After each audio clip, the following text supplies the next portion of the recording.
President Trump spent much of his State of the Union speech last night highlighting his own accomplishments in the past 2 years, but he neglected, as David Frum just pointed out, to say much of what he wants to accomplish in 2019. Let's bring in Republican Congressman Rob Woodall of Georgia. Congressman, thank you so much for being here. What message did you get from the president about 2019 and what you guys are going to try and do?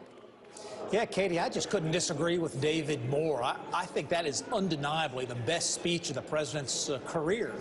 He could have spent the night closing doors, and instead he spent the night opening doors. And so you want to know what the agenda is for the next 2 years, just run right through that text. An opportunity to do more on criminal justice reform, an opportunity to come together on infrastructure, an opportunity to come together on health care, an opportunity to do things that only bipartisan government will give us a chance to do. And I hope folks will take yes for an answer. I'm excited about it.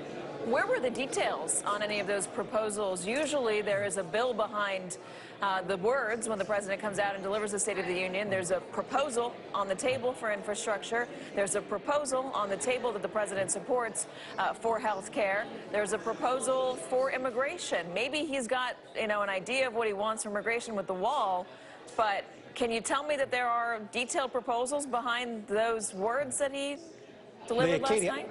Katie, I appreciate your optimism. I would have told you the opposite, that if the president sent up a completely pre-scripted bill, that it would have been dead on arrival because of the toxic environment we're in here on Capitol Hill. He has to work with Democratic leaders. He has to work with Republican leaders, and that's what he did. He said, I'm prepared to put my signature on these big ideas. Congress, you do what Article 1 is supposed to do, get the work done. And again, that has inspired a lot of legislators here on Capitol Hill. You also say that he was trying to reach out to the other side of the aisle and bring unity. How does it unite the parties for him to threaten the Democrats, presumably, or anybody who wants to investigate him? He said there will be no legislation if there is investigation. There will be no peace, no prosperity if there is investigation. Katie, you're absolutely right. And candidly, that kind of tough talk, that's what I expected in the State of the Union. What I thought was noteworthy. So you think it's a good idea for him to threaten lawmakers for doing their job of oversight?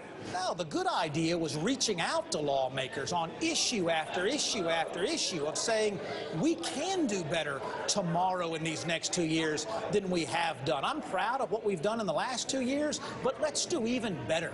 And again, I hope Congress takes yes for an answer. With all due respect, sir, you didn't really answer my question.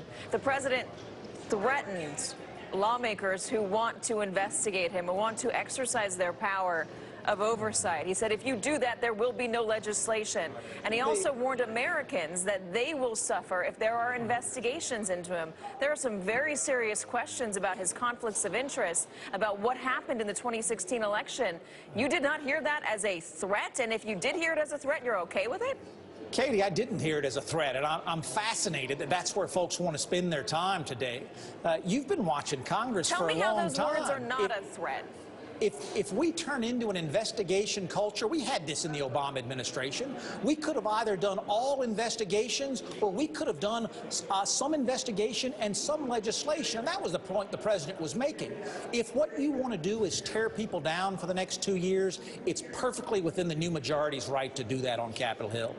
Are you saying the president should not be investigated for what happened in 2016? No, that's ridiculous, and no one is suggesting that. What folks are suggesting is our job on Capitol Hill is both production and investigation. And let's not forget that we can still get something done on behalf of the American people. We need to get something done, and we can. The president told us that last night, and I appreciated him for it. What plan do House Republicans have for infrastructure? The Transportation Committee is one of the most bipartisan committees on Capitol Hill, as you know, Katie. We had our ranking member come out and say a vehicle miles traveled tax is exactly where America's future lies. So for the first time in a long time, we're on the same page in terms of moving forward with a new revenue stream to fund an underfunded highway trust fund, to fund an underfunded transit system.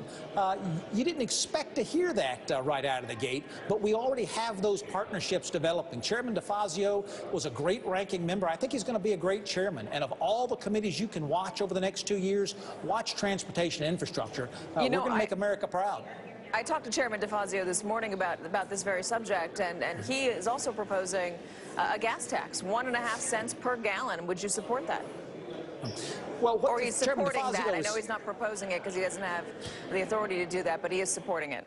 Well, there has to be a transition period between where we are today and when we get a vehicle miles travel tax put in. Easiest way to collect that revenue is at the pump.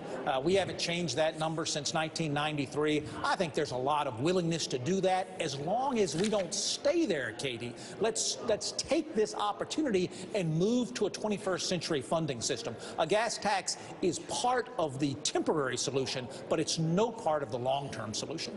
Well, we will look forward to watching what happens in that committee and seeing if our bridges, our tunnels, our roads, our airports, our highways get fixed. Republican Congressman Rob Woodall of Georgia, thank you so much for being here. Thank you.